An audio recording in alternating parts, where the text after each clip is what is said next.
เอ้าวันนี้ก็คือเพิ่นเตรียมต้อนรับผู้รักผู้ใหญ่เพิ่นมาหานี่แหละเพิ่นก็เลยว่าถูพื้นเฮือนเนาะเป็นครั้งแรกในชีวิตเลยว่าสลอยสิได้ถูนี่ตั้งแต่เกิดเป็นเฮือนหลังนี้เนาะโอ้สลอยตั้งแต่เกิดเป็นเฮือนหลังนี้เพราะฉะนั้น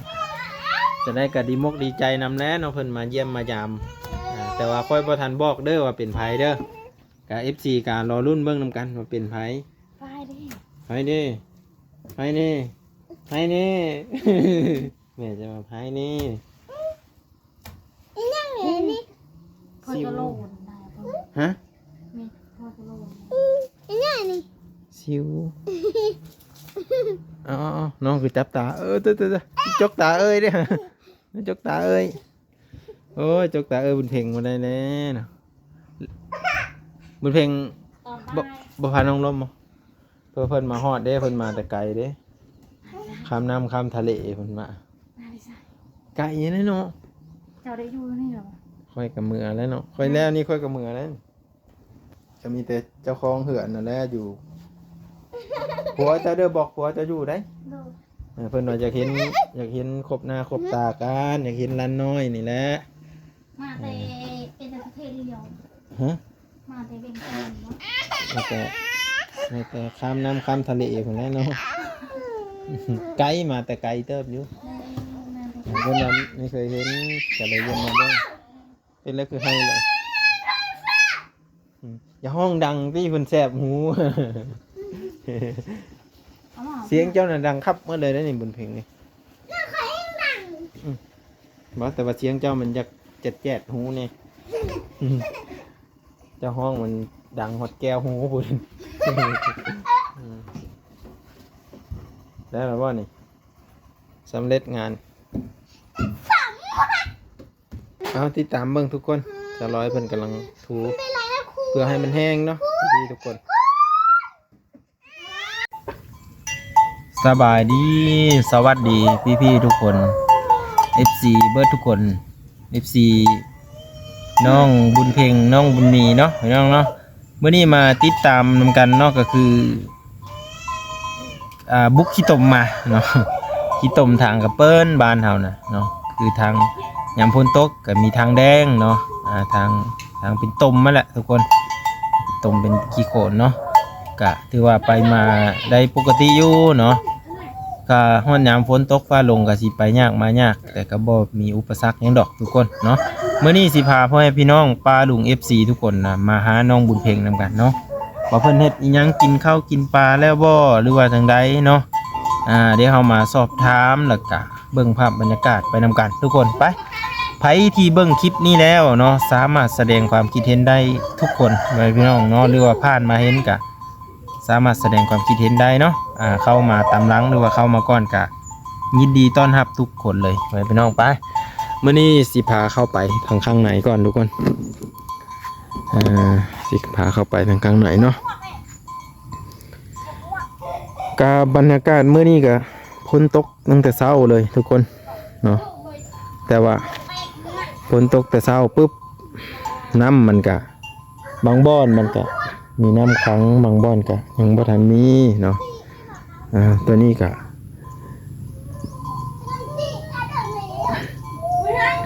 เข้าไปเบิ่งน้ำกันทุกคนไป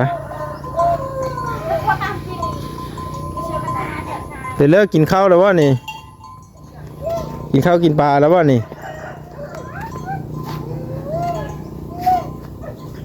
ต้นมะม่วงของบุญเพ็งเป็นอะไรนี่เบิ่งกันเท่าเต็มเลยทุกคนง่ามันออกลายอย่างนี้อันนี้จนมันสิฮักแล้วนี่เป็นบอลี่ออกเนาะคือลีออกแบบให้ง่ามันมีง่าตัวมันแข็งแหงก่อนนะทุกคนอันนี้คือมันแตกออกลายเลยเนี่ยแต่มันฮักแล้วนี่3-4ง่าตักไปใส่น้ำนะมันเพ่งตักไปใส่เลยน้ำนะ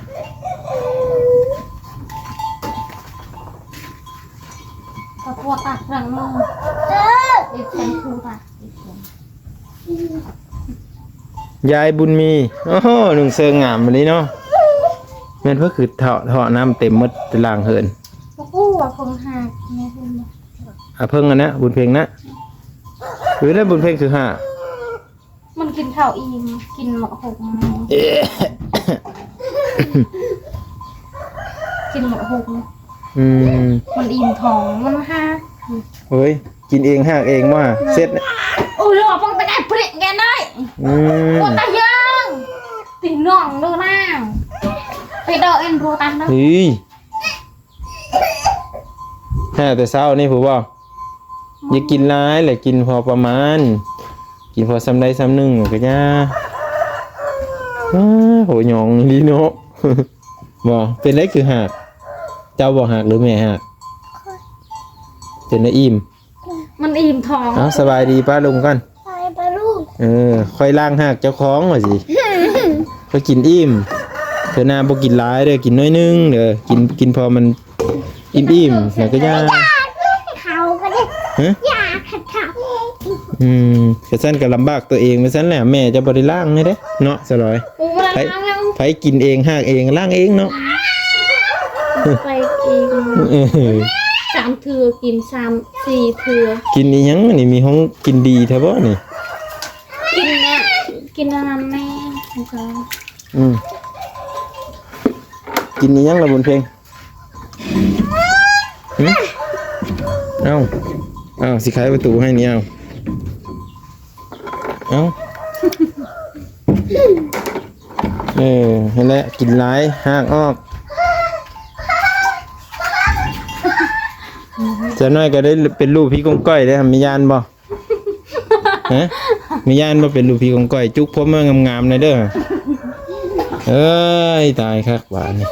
แม่ก็จนมีไปเคอผุนแม่ก็ปุ้นท้องอยู่กวักๆอยู่ทุกคนบุญมีอ้าวบุญมีย่างให้ซื้อกระล้มบาทนี่ ปะวีมเช้าเลยบ่คอยหาวีม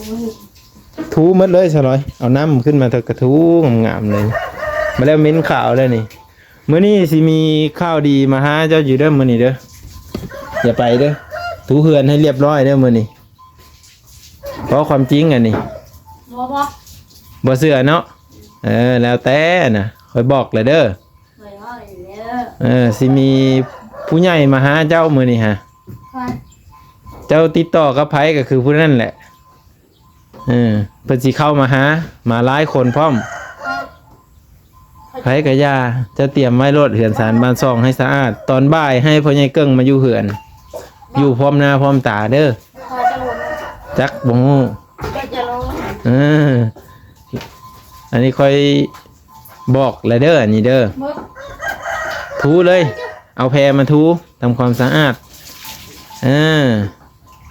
เดี๋ยว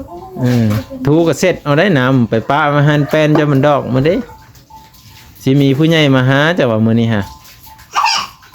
บุญเพลงเตรียมตัวนุ่งสุดงามๆเด้อบุญเพลงเด้อจุกผมเรียบร้อยเด้อ สุดแตกเนี่ย ทรงแต่งซักอยู่ว่าทรงแต่งอ่ะ บ่ โอ้ยทรงแต่งบ่ซักก็บ่งามแล้วว่าซะ แม่คอยไม่ได้บ่ายบ่ บ่ายกับมัน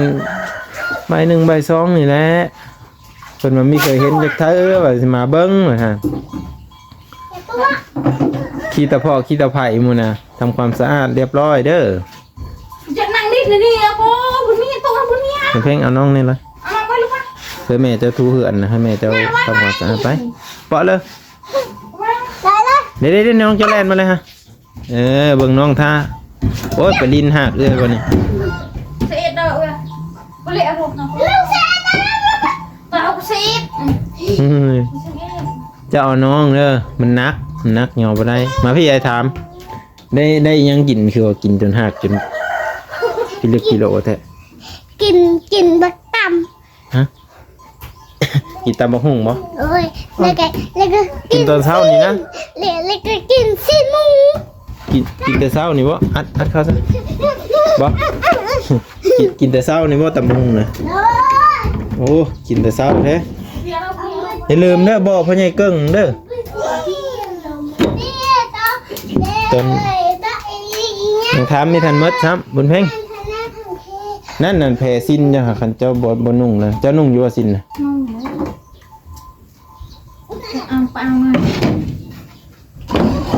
แม่ให้เอา มื้อนี้เลยบ่มีหยังเด้อ เอ้าว่ามีหยังเกิดแล้วแต่แล้วเนาะแล้วแต่โอ้มาพี่ร้อยบุญเพ่งบุญมีมาพี่ร้อยบ่ไปอัดมาบ่าวสิอัดให้มา จะรู้บ่ อัดกึบนี่อัดแล้วบ่ให้เอ้ยไผสิให้เนาะบ่ให้ถูบุญเพ่งโอ้ยคือเอาแพรงามแท้มาถูมันกระดำได้นี่บ่เคยถูจักเทื่อนี่บ่ให้เอาน้องเปาะเลยไปจี้รถเลย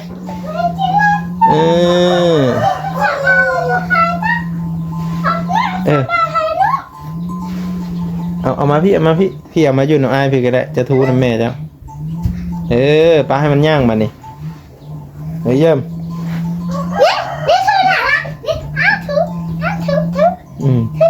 แล้วเป็นแล้วน้องเนาะอยู่ใส่ละอย่างมัดผมจังหรอ ทองเจียงเจียว้าวอ๋อ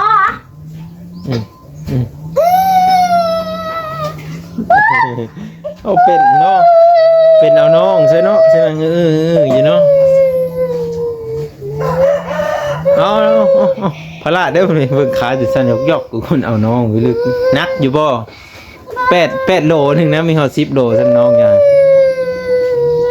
เช็ดมันรับแล้วทางหลังเลย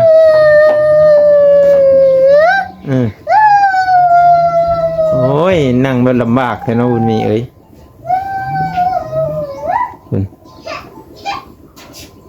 เอาตอนนั้นว่ามาถูสลอยเพิ่นเตรียมต้อนรับอย่างดีนี่เป็นทางการเพิ่นว่า เฮ็ดมา พูดอยู่ไหนสิ ประตูดุมเฮือน ยูเข้ามาเลยบ่ให้แล้วน้องน่ะมิดเลยนี่โอ้เป็นใส่เอาน้องจริง ที่แม่เด็กแม่กดแม่วะ เดี๋ยวเอาดอกส่งไปโอ้ มันเพียงเอาน้องมานี่บ่ปัดก่อนบ่ยังเทาะน้ำใส่นี่น้ำมันสิบ่ไหลเข้าไหนบ่มันสิบ่อั่งอยู่บ่นอนแต่เจ้าบ่กูได้สไทยหนานะพอนุไทยหนาเลย สร้าง ใส่หนาแล้ว สิเจ้าเฮิงบ่ได้หยังสิไทยน่ะ วันนี้ละ เอารถไทยผู้ใดมาไทย ปล่อยกระทา แต่เย็นเนาะหนาให้เดียวนึงเนาะ มันบ่ละลายนะ ผัวเจ้าบ่ได้ไปไทยซอยเพิ่นบ่ คอยไปเฮ็ดงานกูเด้อกู ไปเฮ็ดกูมือเก็บไว้ในทรงหรอ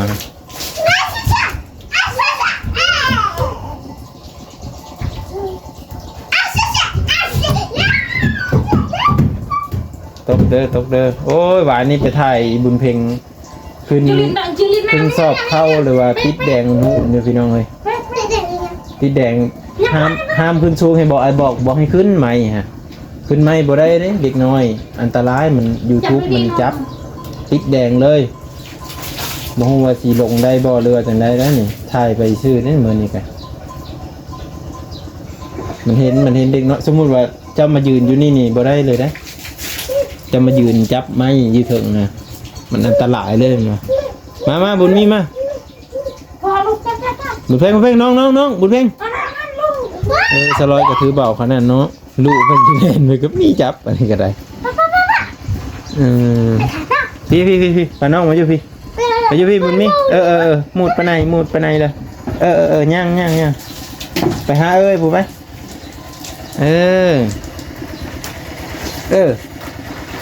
โอ้ถูตัวสั้นเลยเนาะใช่ยี่ว่าน้ำยาถูพื้นเคยยี่ว่าถูพื้นมาสินะว่าเคยนะเป็นครั้งแรกเลยอันนี้ฮะพอครั้งแรกที่ถูเฮือนนะท่านสลอยวะ ถูเด้อ ฮักกระทูเนาะตั้งแต่เป็นเฮือนมันบ่ แม่ บัดนี้ขี้ไข่ขี้ดำมันยังมันสิออกเมื่อเลยได้บัดนี้ขี้ดินบุญแห้งน้องร้อยเบิ่งน้องไว้เอาเข้ามาให้มันวิท แล้วก็อัดไว้มาพี่อย่าดื้อเลยเ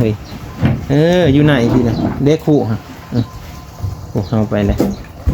มัดผมแต่สั้นแหละเบิ้งไอ้เบิ้งเนี่ยเอายังมัดนะย่าง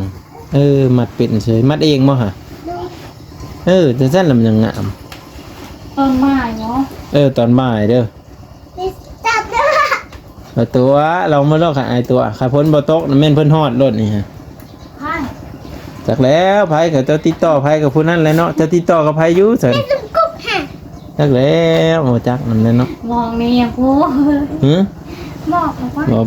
บ่บอกเลยอันนี้เป็นเสื้อร์ไผ่อยังใหญ่หลวงเลยอันนี้เจ้าต้องต้อนรับอย่างยิ่งใหญ่อลังการ แม่ชมพู หึ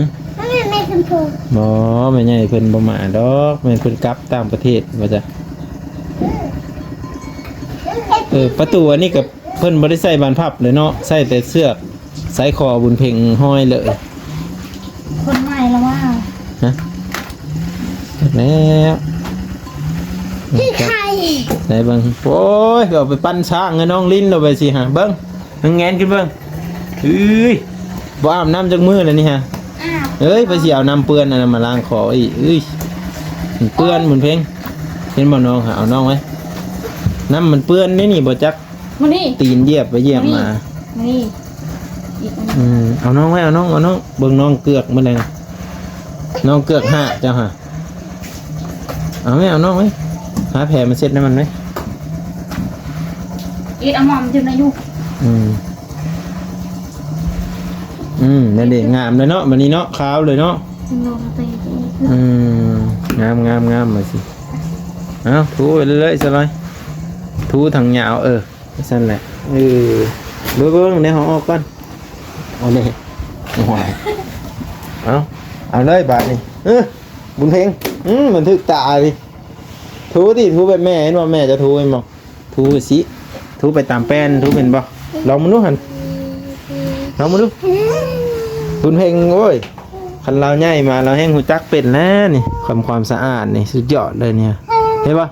บุญเพ็งขนาดเจ้าป่งซื่อๆมันยังดูดน้ำออกหมดเลยฮะ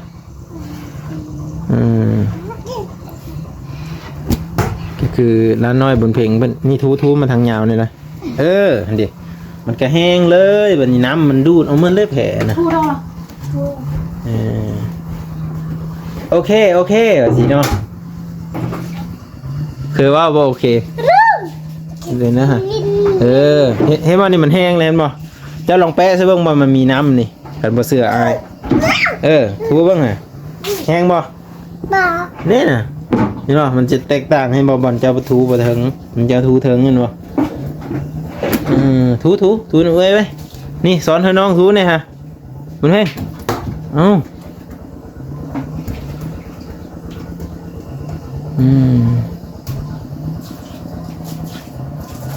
สั่งได้ดิเห็นไหม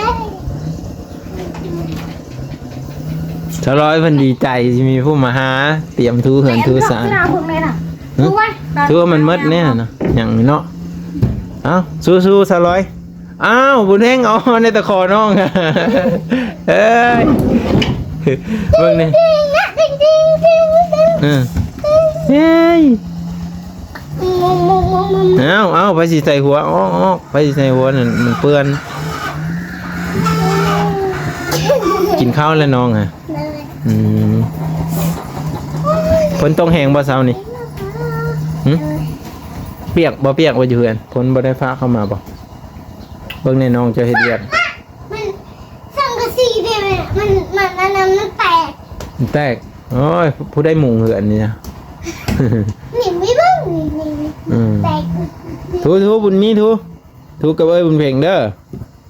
เฮ้ยคุณดูนี่เสือขอเอาไฟทิ้ง เราทิ่มแล้วนะเราบ่ได้นุ่งนะแต่ว่าตอนนั้นเราก็เก็บไปนุ่งแม่ซักใส่พื้นเหือนข้างในเลย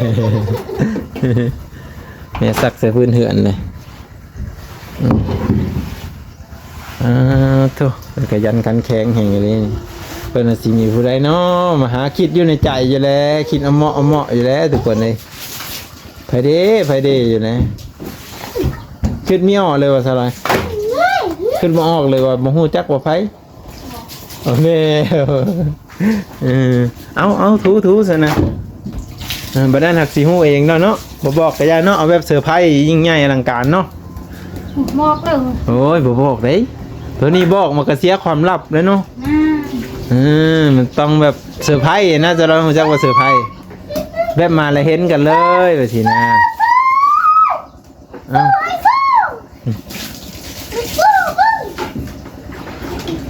เฮ็ดบุญมีเฮ็ดเวียก จะสอบตีทุกอย่างโนตา เออเฮ็ดเวียกไว้ถูพาน้องถูบุญเพ็งน้องเจ้าเฮงเต็กอย่าเฮ็ดนำฮะพาถูเลยเอาถูแถวฟ้านั่นเลย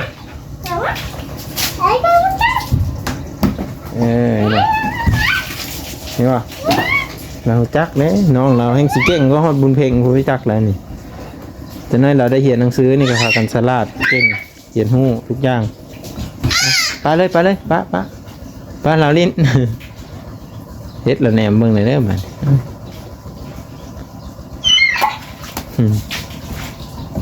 ลูกย่างเฮ็ดโอ้สะอาดเลยมันนี่แต่ว่ายังบ่ทันได้เรียบร้อยเมื่อทางพี่ยังอยู่ บ้าเสีย แถวเสาแถวนี้กันยังมันออกเมื่อเลยได้ขี้ดำๆมาเนาะขาวเลยได้บัดนี้ฮะทูไปสั้นละบุญเพ่งปลาลุงเพิ่นเบิ่งนี่โอ้ยบุญเพ่งขยันแท้บ่บาง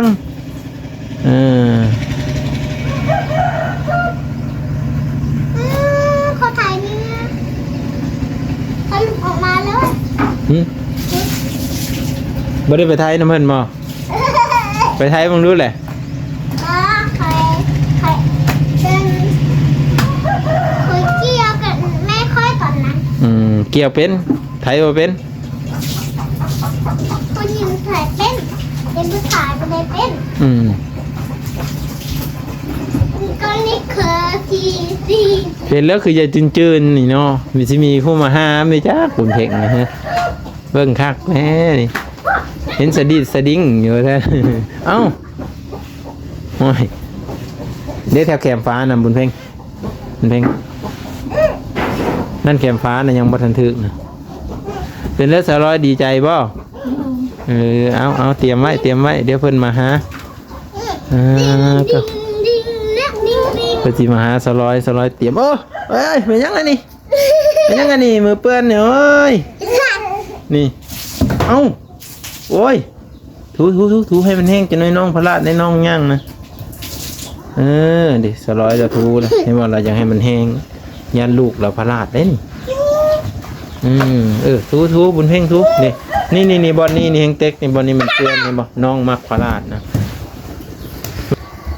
โอเคเฮ็ดบุญเพ่งเฮ็ดเวียก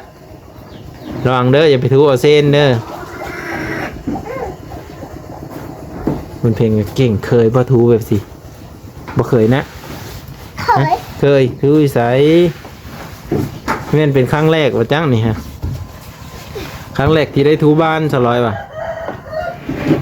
ทำความสะอาดเรียบร้อยมื้อนี้เป็นมื้อพ้นตกเนี่ยแล้วก็อากาศดีเนี่ยสลอยหูจักข้าวเนี่ยนั่นเพิ่นก็บริการอย่างดีเอ้ายังสิมาทอดน้ำใส่กันวันนี้ฮะโอ้ยทอดเด้อใส่กันเนาะแล้วแต่ว่าทางนี้น้องก็สิเอามาให้เอื้อยอีกนะดูได้ก่อนไม่หูดดูน่ะกินกาแฟก่อนไม่หูดเด้น่ะอยู่ในแคมพาน่ะถือว่าใส่เลยบอลมันบ่เปียกพาน่ะเด้เนี่ยเบิ่งอยู่พาน่ะคุณบนเสื้อระวังมันไล่เข้าไหนเด้อพอให้เด้อผัวเพิ่นว่า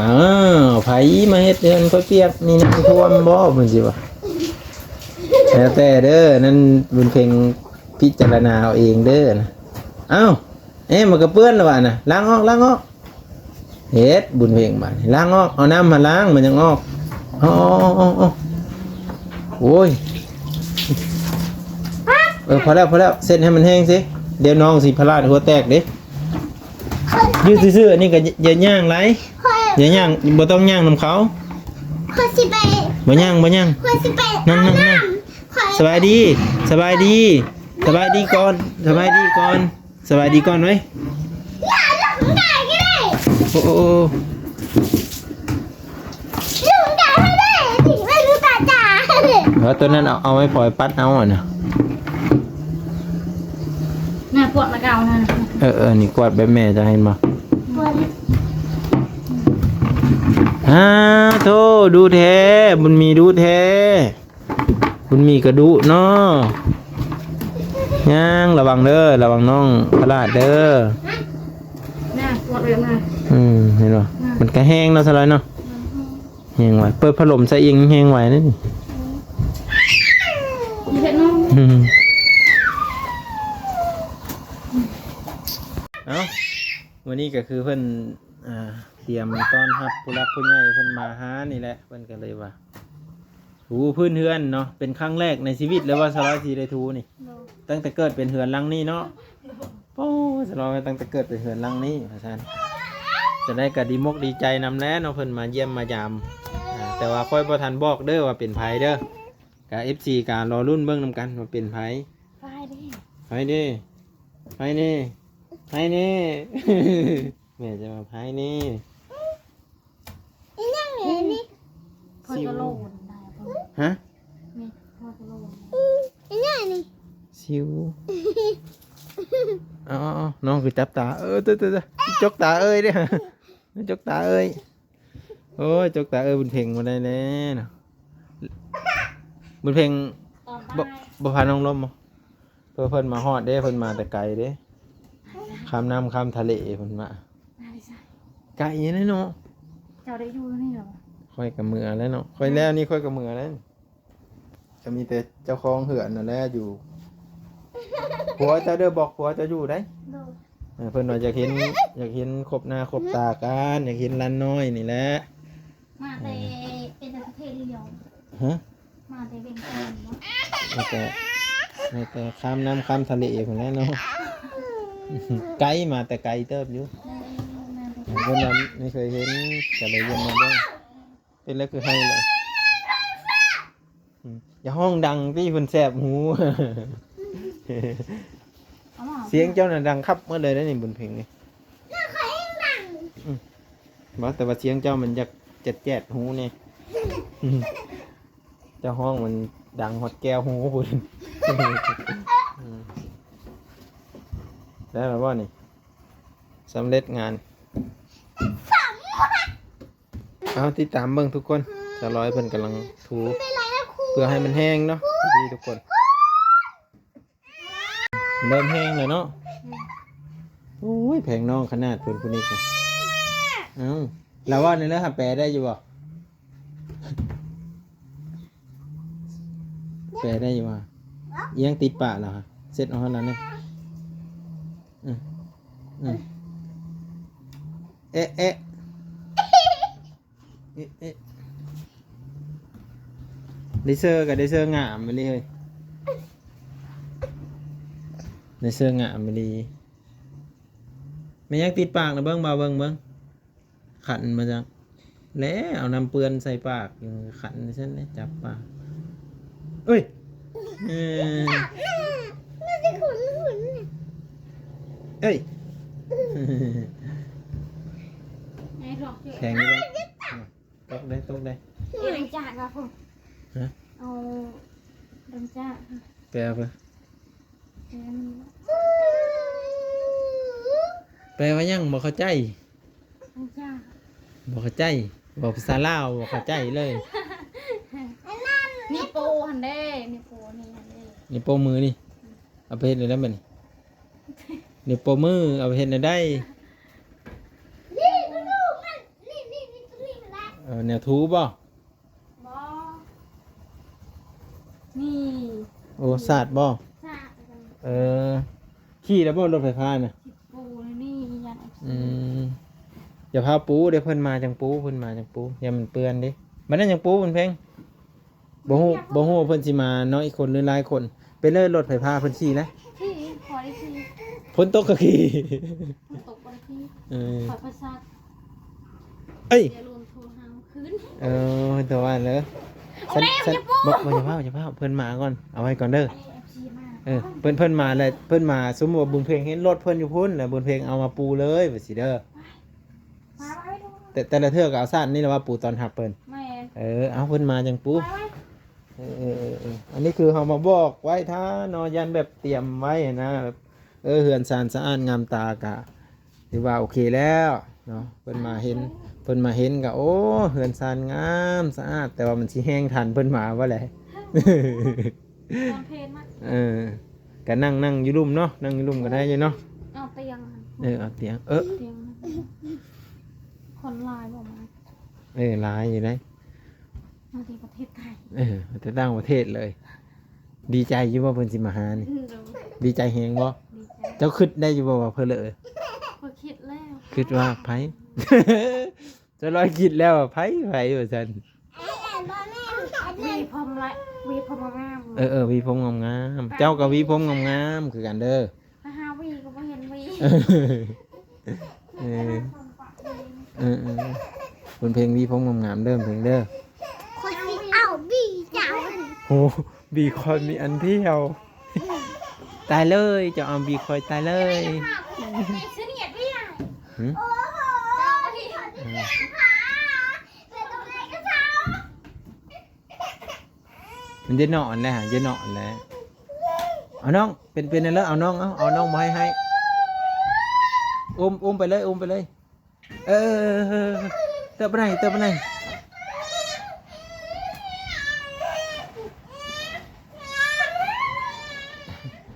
เข้าในเฮือนเรียบร้อยเมื่อนี้กะเพิ่นทำความสะอาดบ้านเฮือนเนาะทุกคนเนาะเป็นจะได้กะพี่ๆทุกคนกะลองบอกเบิ่งเนาะว่าไผเป็นคนจะมาหาเพิ่นเนาะไผหูจักแน่คลิปนี้มีเซอร์ไพรส์อย่างใหญ่หลวงเนาะก็คือมาบ้างกะบ่ทันบอกเด้อพี่ๆเด้อก็คือรอติดตามไปนำกันพี่ๆทุกคนเนาะก็ขอโทษพี่บ่ได้บอกเนาะก็มีแต่เข้ามาแล้วก็อย่าลืมแสดงความคิดเห็นได้ทุกคนทุกท่านเลยเด้อเนาะ EP 1เนาะบ้าน200ตอนเช้ากินข้าวกินปลาเรียบร้อยถูบ้านสะอาดงามตาเรียบร้อยมาเบิ่งนำกันว่าซูเปอร์สิเฮ็ดหยังในขั้นตอนต่อไป EP 2ทุกคนคลิปนี้มาบางขอบพระคุณครับปาเลยมาพี่มาหาเบามา